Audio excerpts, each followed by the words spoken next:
एटा news में आपका स्वागत है और मैं हूं आदित्य राजपूत। रघुपति राघव राजा राम पतित पावन सीताराम, क्या ये बोलने पर किसी को तकलीफ हो सकती है?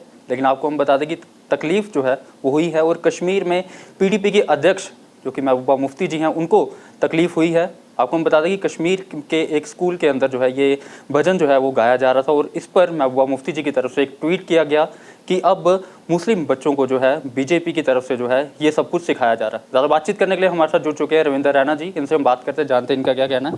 सर, क्या कहना चाहेंगे? देखिए, रघुपति राघव राजा राम पतित पावन सीताराम, ये भजन या जिसको ये कहें कि मॉर्निंग असेंबली में स्कूलों में जो प्रेयर्स प्रार्थनाएं होती हैं, उनमें बहुत सारी ऐसी प्रार्थनाएं हैं जिनमें रघुपति राघव राजा राम पतित पावन सीताराम भी एक प्रार्थना है जिसको बच्चे हम भी बचपन से बोलते हैं। और बहुत सारी ऐसी प्रार्थनाएं जैसे लपे आती है दुआ बन के तमन्ना मेरी, ये भी बच्चे बोलते हैं। ईश्वर अल्लाह तेरो नाम सबको सम्मति दे भगवान, ये भी प्रार्थनाएं बच्चे स्कूलों में बोलते हैं। और ये बोलने को तो किसी को तकलीफ नहीं होना चाहिए।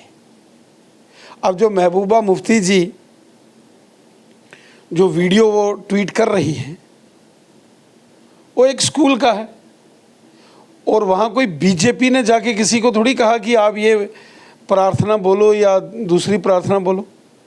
डायरेक्टर स्कूल एजुकेशन कश्मीर ने एक सर्कुलर निकाला और डायरेक्टर कश्मीर के सर्कुलर में उन्होंने 5 सितंबर से 2 अक्टूबर के बीच में हर स्कूल में कहा कि किसी दिन बच्चों में ऐसे कंपटीशन, गांधी जी के ऊपर debate competition, seminars, painting competitions, इसी तरीके से उन्होंने रखा था 13 सितंबर को कि देशभक्ति के और मॉर्निंग असेंबली के जो गीत हैं, प्रेयर्स हैं, वो बोलने की। तो एक स्कूल ने वहाँ बोली होगी रघुपति राघव राजा राम पतित पावन सीताराम, ईश्वर अल्लाह तेरो नाम सबको सम्मति दे भगवान। और इसमें हू हल्ला मचाने की महबूबा मुफ्ती को क्या जरूरत पड़ी, मुझे समझ नहीं आया। ये वो प्रार्थना है जिसका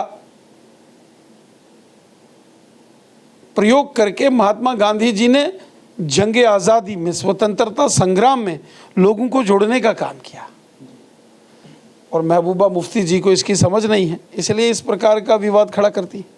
महाराजा हरि सिंह जी की छुट्टी जो है वो घोषित हो गई है, लेकिन अब कहीं ना कहीं नेशनल कॉन्फ्रेंस के जो लीडर हैं जावेद राणा, वो भी कह रहे हैं कि शेर कश्मीर की छुट्टी जो है वो भी दोबारा दी जाए। देखिए, महाराजा हरि सिंह बहादुर देशभक्त थे। कांग्रेस पार्टी ने और नेशनल कॉन्फ्रेंस ने उनके खिलाफ बहुत साजिशें और षड्यंत्र किए। कांग्रेस के उस वक़्त के नेताओं ने तो कोशिश की थी महाराजा हरि सिंह बहादुर की हत्या करने की, और कांग्रेस पार्टी के उस दौर में महाराजा हरि सिंह जी को जम्मू कश्मीर से बाहर निकाल दिया गया था और वो कभी भी जीवित रहते जम्मू कश्मीर में नहीं आए। जब वो स्वर्ग सिधार गए तो उनकी अस्थियां जम्मू कश्मीर में आई थी और किसने नहीं आने दी थी? कांग्रेस पार्टी ने। इसलिए कांग्रेस पार्टी से या नेशनल कॉन्फ्रेंस से आप ये उम्मीद रखोगे कि वो महाराजा हरि सिंह जी का गुणगान करेंगे? कभी नहीं। तो भारतीय जनता पार्टी है कि हमारे कार्यालय में महाराजा साहब का चित्र है, हमारे कार्यालय में महाराजा साहब की मूर्ति, प्रतिमा लगी है, क्योंकि हम उनका सम्मान करते हैं, हम उनके योगदान को हमेशा याद रखते हैं। इसलिए नेशनल कॉन्फ्रेंस का काम है प्रोपेगेंडा करना, वो जितना मर्जी प्रोपेगेंडा करें उनका प्रोपेगेंडा नहीं चल सकता।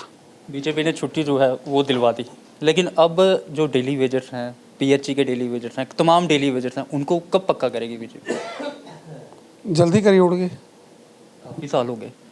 काफ़ी साल फिर कांग्रेस की सरकारें थी, एनसी, पीडीपी, बीजेपी की तो सरकार रही। ऐसा भी कहा जाता है कि पुरानी सरकारों का पाप था। देखो, मैं नहीं कहूँगा, ये शब्द कहना गलत है, लेकिन पुरानी सरकारों ने पाप किया जो इनको एसआरओ के तहत नहीं लगाया। पुरानी सरकारों ने पाप किया जो डेली वेजर्स हमारे भाई बहनों को ठीक ढंग से नहीं लगाया। उनका शोषण किया, उनके साथ धोखा एनसी कांग्रेस और ने किया। भारतीय जनता पार्टी समाधान करेगी, कोई ना कोई समाधान तो निकालेंगे। एक आखिरी सवाल रहेगा, लोगों का ये सवाल है, लोगों का साफ तौर पे ये कहना है कि बीजेपी के सीएम कैंडिडेट जो है रविंद्र रैना जी। मैं एक सेवादार हूँ, मैं पार्टी का एक छोटा सा कार्यकर्ता हूँ और मेरा काम है लोगों की सेवा करना, खिदमत करना। सीएम कैंडिडेट होना, मैं कार्यकर्ता हूँ, फिर ये बोलोगे कार्यकर्ता हूं। कार्यकर्ता तो फिर किसको चूज करेगी बीजेपी फिर? जिसको पार्टी करेगी। रविंद्र रैना जी नहीं? हम एक छोटे कार्यकर्ता हैं। चलिए, बहुत बहुत शुक्रिया बात करने। तो ये थे हमारे साथ रविंद्र रैना जी, जिनके साथ आज हमने बातचीत की A10 न्यूज़ के माध्यम से। आपकी क्या राय है, आप भी जरूर साझा कीजिएगा। तब तक के लिए बने रहे आप A10 न्यूज़ के साथ।